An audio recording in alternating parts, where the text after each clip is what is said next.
A conversation with Black women continues on ABC News Live. Here again, Deborah Roberts. Welcome back. Okay, now I want to turn to many of the institutions that govern our everyday lives, especially in a pandemic. Access to health care being one of them. Now, things are looking better. We are kind of making our way out, but we're still in a pandemic. At the beginning of the pandemic, though, there were some big pushes to get Black people vaccinated. Meantime, a Black woman was at the forefront of the development of the Moderna vaccine. And you might have remembered that there was a Black woman who was the first to actually get the vaccine here in the U.S. So I want to open it up to you all to talk about what it means to you all to see us leading in some spaces like this. I mean, because it's been a tough, as we said, it's been a tough couple of years, but we do see us breaking through in a lot of areas. Dr. Kizzy is a queen, and she deserves all the love. Love Dr. Kizzy. She hasn't gotten her due, because we don't hear her, we don't hear about her enough. And what she did was remarkable. I mean, it's a really, really tough thing to navigate, particularly for us. And I've been very candid about the fact that I think there's a lot of natural mistrust of Black people for health institutions because of what's happened in the past, this Tuskegee experiment, all of the, Henrietta Lacks. And I had to have conversations with people in my circle who were not afraid for a political reason not to be vaccinated, but they really don't trust had the a system. natural distrust. I think Dr. Kizzy helped break through that when I said, did you know that there's a Black woman who is kind of, oh, really? Well, okay, now I feel a little bit better. But what we know is that we struggle navigating traditional systems because they haven't necessarily in the past served us. Right. We know that, I always say when America gets a cold, Black people get pneumonia. And it just hits us harder because we don't have traditional access to those places. We know that there was a Black female doctor who died of COVID. She went in and saw her doctor. I don't know if you remember the story. Yes. Went and saw her doctor. They didn't believe her, sent her home. Right. Yeah. She died of COVID. So many conversations about, one, systems that we've had to rely on that have failed us and why we have a natural distrust, but also why we have to lean in because we're more likely to be impacted negatively if we get the virus because we have all these underlying causes that make it so dangerous to us. And I think so many of us can talk about family members. I mean, I certainly have family members who have been hesitant and reluctant. So, and we know that at the core of it, it is about that. It isn't necessarily always about politics. Right. But we were talking earlier, you mentioned something, Yvette, about suffering in silence and dealing with things in silence. And we do, I mean, over this last year, I think dealing with family members, the stress of family members. I was talking with Trayvon Martin's mom, Sabrina Fulton, about the anniversary. It's been 10 years since he was killed, 10 years. And she talked about the trauma of it all, that she still hasn't gotten over her grief. And I talked to her about being the mom of a 19-year-old boy and how I feel anxiety because of what happened to her son and what we've seen in this country. And I think that as I go to work and I do what I need to do and I make my way through life, there are times when I'm just really holding it all in, right? That whole suffering and silence, and we talked about that.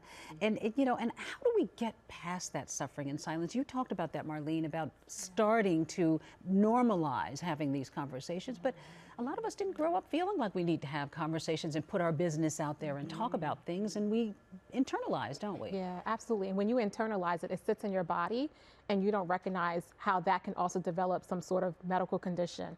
So physiological symptoms, so stomach aches, migraine. So you never realize how it can affect you in other ways.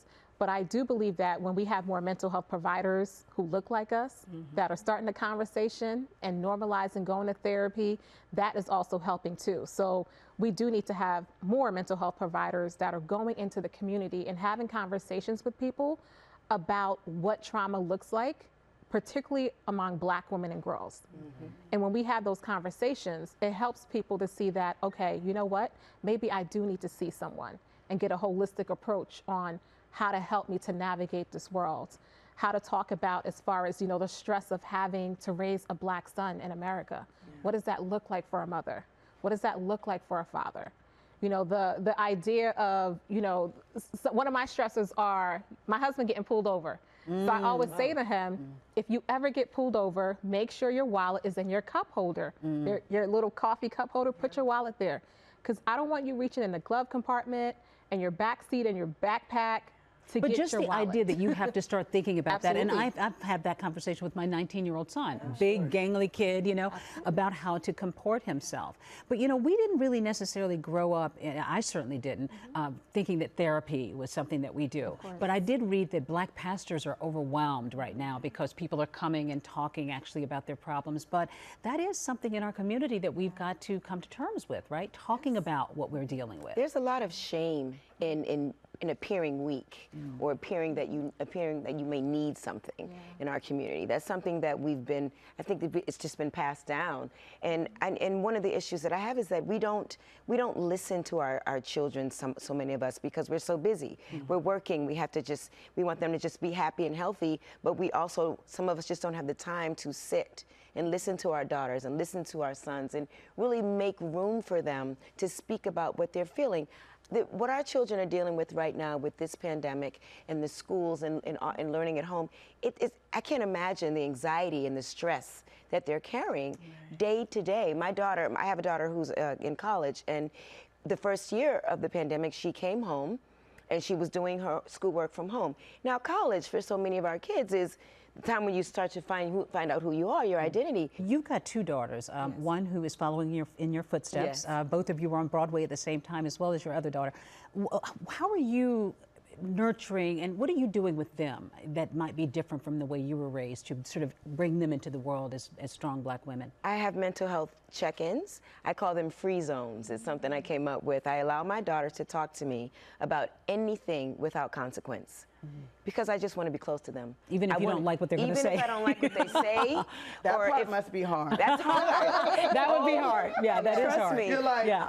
A couple of free zones, I had to just breathe through it.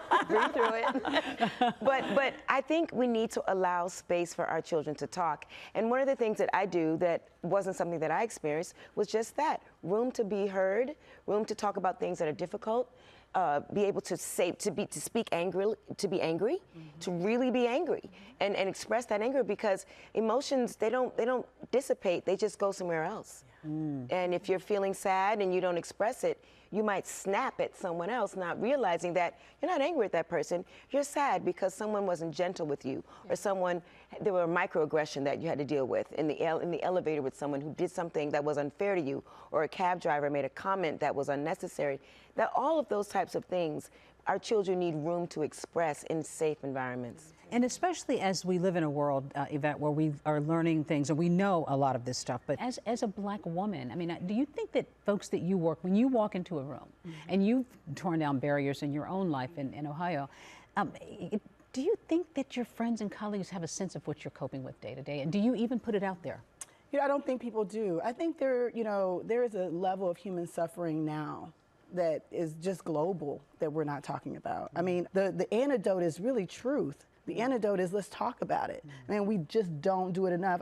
My mother was mentally ill, so my grandmother raised me, and we didn't even talk about the spectrum of mental illness, right? The fact that, like, there is a spectrum. There are those of us who are a lot more sensitive, and there are those of us who are more sensitive, but anybody can break. Oh, yeah. And the fact that we need to treat that the way we treat a physical illness. If somebody breaks their arm, they don't say, okay, tough it up, pray it out, go talk to Jesus. They say, you need to go see a licensed professional. You need to make sure you get that fixed, because it's going to get worse if you don't. And we don't talk about our brains and our hearts and our spirits and how those are muscles too. And if you don't treat them, they will break and they will not serve you. And so I think for me, I have been trying to be more honest with people about where I am, because I tend to be a person that people come to when they need me. So I take it all in, and I've had to say, I love you, and I can't. And that is so hard. Yes. But that's because important. I want to be that. That's But I important, know that though. if I'm not okay, then nobody around me is going to be okay. I told you about the breakdown that I had after George Floyd's murder, 3 days on the floor. Just broken, just couldn't do it. Had to tell my team I cannot come into work today, could not come outside. Drapes closed, my husband's going to work every day, I'm sitting on the floor, it just broke me.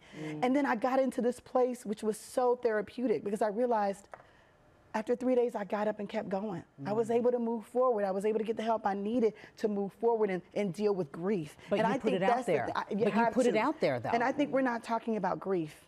We're not talking about, it's not just stress. It's not just anxiety. It's grief. We've lost people. Yes. And like, grief is a thing that will show up in your spirit and you don't even expect it, and it will drop you down. I lost my mom and my dad in the last 2 years. Wow. And dealing with grief, I mean, I wake up some days and I just can't. And so I think we have to talk about how we deal with pain, loss, and grief. All right. Well, that is so important because so many of us are dealing with it. There is no question about it. Well, this is a good place to take a quick break, because up next we're going to talk about forming that deep bond between Black women, our sisterhood. Come on, sister. Come on now, and we call it.